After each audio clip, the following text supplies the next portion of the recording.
শাওনৰ সেউজীয়া ধানবোৰ এতিয়া সোণোৱালী হৈছে।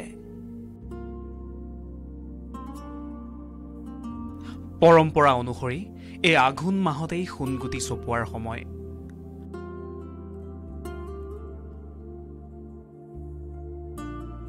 ৰাজ্যখনৰ সকলো কৃষকৰ লগতে তেজপুৰতো কিছু ব্যতিক্ৰমী দৃশ্য দেখা পোৱা যায়।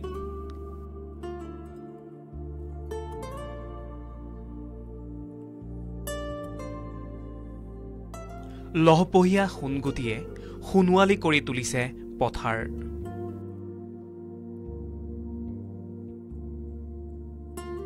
মূৰৰ ঘাম মাটিত পেলাই বহু কষ্টৰে কৃষকসকলে কঠীয়া ৰুই এই হেঁপাহৰ খেতিডৰাৰ পৰা সোণগুটি চপোৱাৰ সপোন দেখে।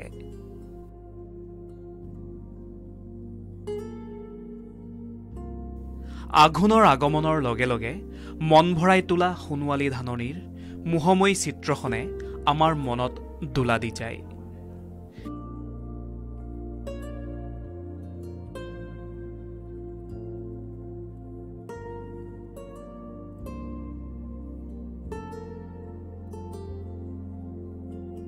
বিহুগীত বিহু নৃত্যৰ লগতে কাঁচিৰ খচখচ শব্দই এতিয়া মুখৰিত কৰিছে আঘোণৰ পথাৰ।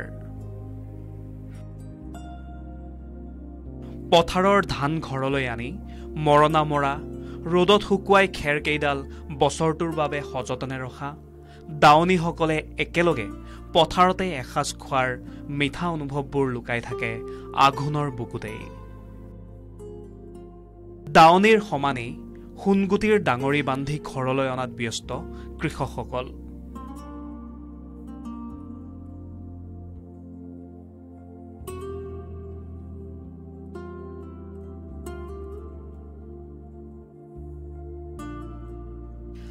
আঘোণৰ পথাৰতেই যেন দেখে চহা জীৱনৰ ভৱিষ্যতৰ সপোন।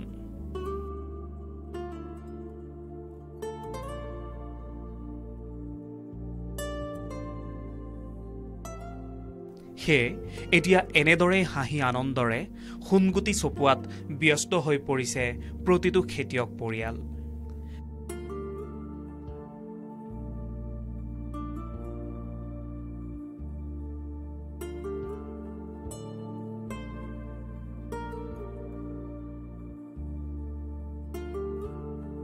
তেজপুৰৰ পৰা গৌতম জ্যোতি শৰ্মাৰ ৰিপৰ্ট, লোকেল 18।